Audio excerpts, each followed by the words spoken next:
Hey guys, and welcome to another Sonically Sound video. Today, we're going to look at how to mix drums, specifically kick.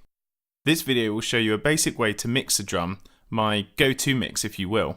Just remember, music is a matter of opinion, so I'm not saying this is the only way to mix a kick drum, I'm just saying this is how I do it, and hopefully that will help you. In this video, I'll be using Logic Pro 10 version 10.4.4. So if something doesn't look right to you at your setup at home, you might need to update. So today we're going to look at how to do a kick out mic, how to mix that. If you haven't looked at my how to mix the kick in video and you want to know how to do that, then go to that first. Equally, you might not have a kick in mic, so that's not important to you, so just continue with this video. When recording drums, there are two mics you can use. You can use a mic inside the mic and outside the mic. The inside mic tends to have a more punchy sound, whereas the outside mic captures a lot of the boom. It's important to have both if you want a really clear drum mix. However, if budget is tight, you typically will go for an outside mic, and this is fine on its own as well. So as usual, I'm going to loop a section in the song where the kick is playing and it's relatively consistent.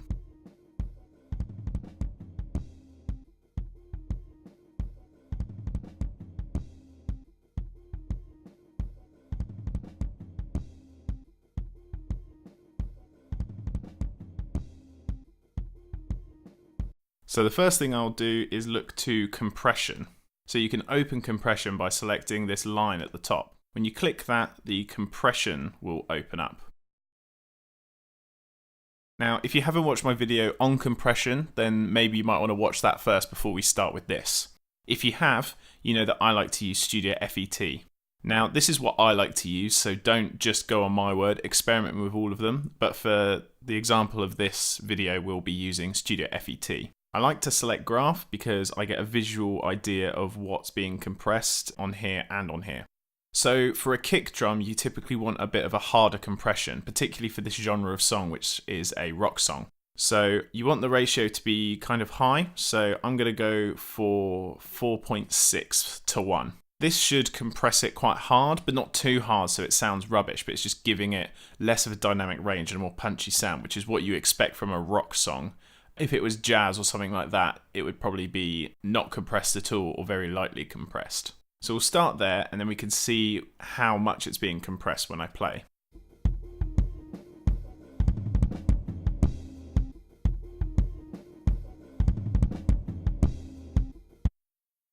So you can see there that it's actually not being compressed at all. It's not reaching over the threshold. So actually I need to change the threshold setting, otherwise this will be good for no one. So I want to bring it further down, maybe minus 25 dB.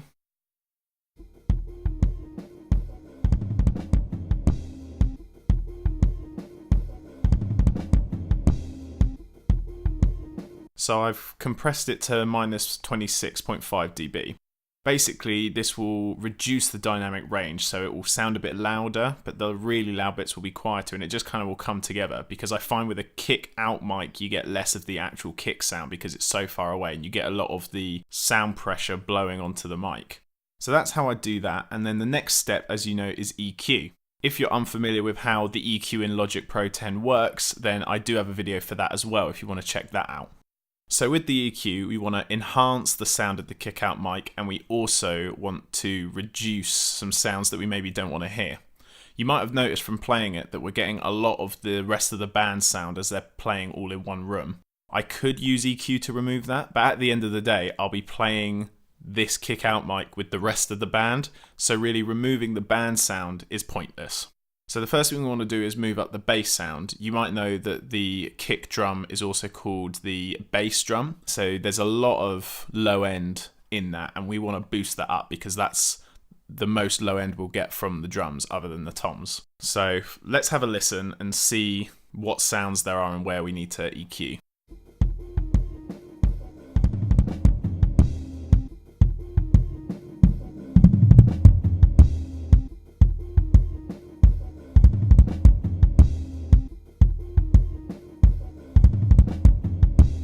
Now you can hear there we're actually getting quite a nice thud and thump. If it sounds like it's no good to you, it might be that you're playing out of computer speakers. I'm using monitor headphones, so that's how I'm able to hear a wider range of frequencies. If you're listening on little headphones or laptop speakers, like I just said, it may not be as clear. So that's fine, but just be sure when you're mixing to use proper headphones or speakers. So I found the low range there, and it sounds quite nice and boomy. The kick-in mic will get some of that, but it will definitely be over here somewhere. It will be a lot higher range, and collectively this will sound good. But at the moment, let's just see how it sounds on its own, because some of you may be mixing with just the kick-out mic. The next thing we might want to do is remove a drone sound that's actually not nice to hear. So let's have a listen for that.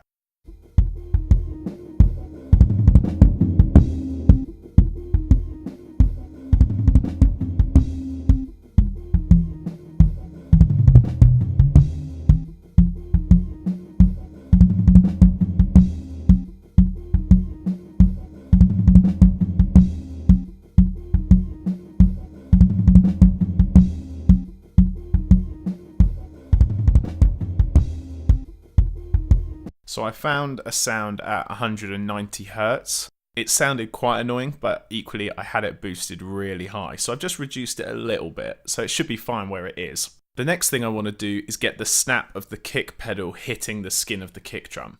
So that might be higher range, and it's not super important, but it's nice because it gives the kick drum a lot of definition.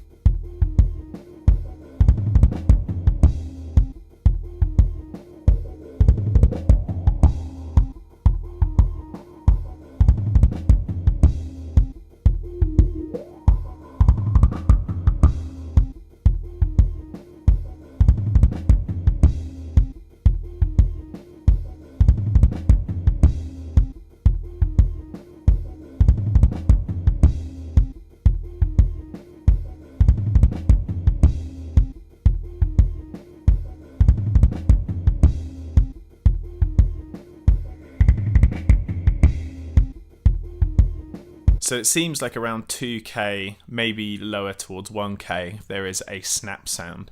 I'm not going to spend too long trying to find exactly where, because I want this video to be a bit shorter.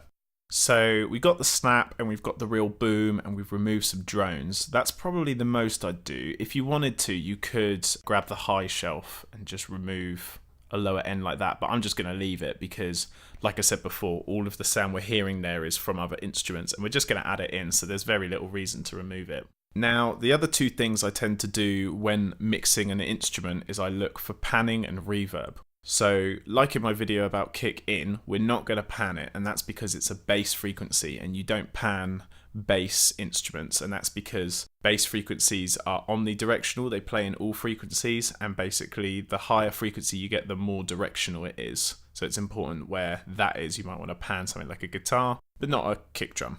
So we're going to leave that. And similar reason with the reverb why I won't put reverb on it, because it's a bass sound, so you probably won't get a lot of clarity from it anyway. You typically hear higher, maybe mid to high range on a reverb, so there's no reason for a kick drum to be on there basically. So that's done, and then all you have to do then is mix the level of it. You can see it's running quite hot. It's on -3.3. Now that's not awful, but you might want to lower it down, and remember it's going to be really loud once everything comes in.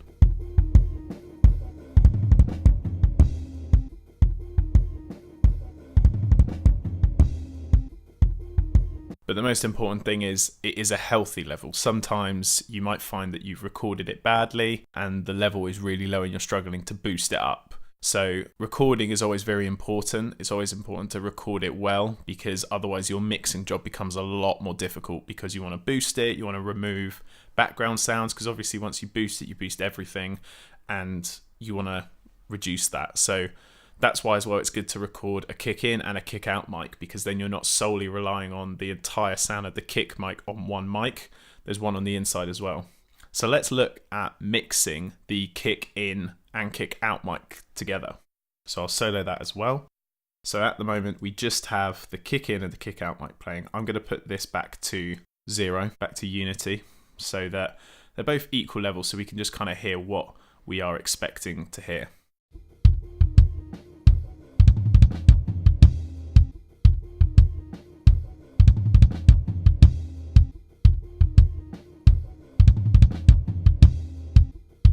So there you can see that the kick in mic is really loud, and that's because we compressed it quite harshly and we've boosted bits, and so it's now peaking, so it's 2 decibels over where we want it to be.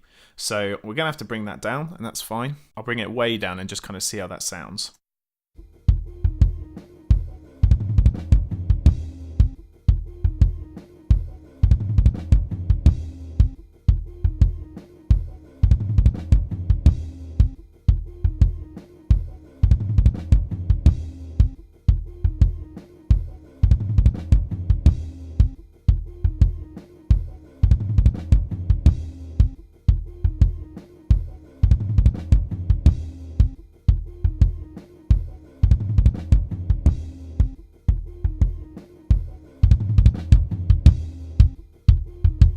So you can see there, I brought the kick in all the way down. That's just so that I can hear what the kick out is playing. And I slowly brought in the kick in mic so I can hear the difference. And I don't know if you could hear it, but I could hear that there was much more clarity in the kick in mic. So without the kick in mic, it was very low and very boomy, which is good, and that's what you want in a kick mic. But you might want a bit more clarity, and it gives it way more punch. So I want to bring in the kick in mic so that there is a bit more punch and it's very clear that it's there, it's more prominent, rather than that there just being this bass sound in the drums that you can't really tell where it's coming from, whereas the kick in gives it that snap of the pedal hitting the skin and you really hear that.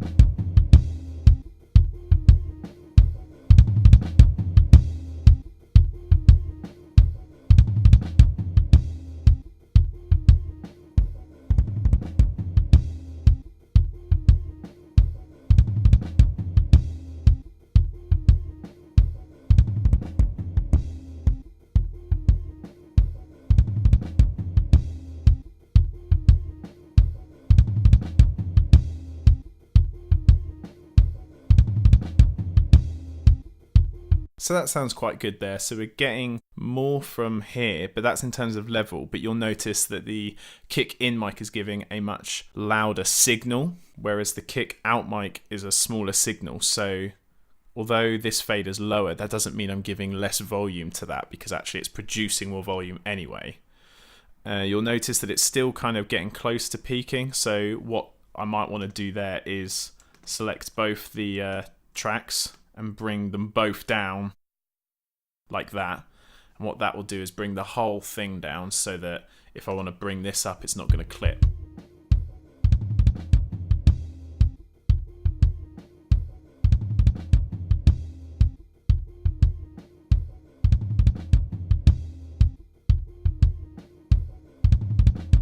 So that sounds quite good there. I'm not going to spend loads of time really getting the fine-tuned details of that, but it's just a guideline to show you that's kind of what you're looking for when it comes to mixing the kick. You want the boom and the real force of that bass drum, the kick drum, but you also want some of the punch from the kick in mic. So you want that to blend together, and you don't have to necessarily pull down the kick in mic and slowly bring it up. It could be the kick out mic. You might keep the kick in mic in and slowly bring the out one. But the only reason I did that was because the kick in mic has more definition, and so I wanted to see how much of that definition made an effect on the overall mix, whereas the out has so much bass and stuff. I wanted to keep that in at a unity level because that was how I wanted it to really sound, and I just wanted a bit of a kind of push from the kick in mic. I wanted a bit of definition and a bit of clarity in that. But yeah, overall the key is bass, of course, and pushing that, and so that's a real strong bass sound. So there you go, that's how you mix a kick out mic, and that's how you mix a kick in and a kick out mic together. I hope you liked this video. If you did, be sure to give it a thumbs up. Subscribe to the channel if you want to see more videos like this, and if there's a video I haven't covered or you'd like me to, put it in the comments below and I'll see if I get to it. I'm Sonically Sound, and until next time, have fun mixing.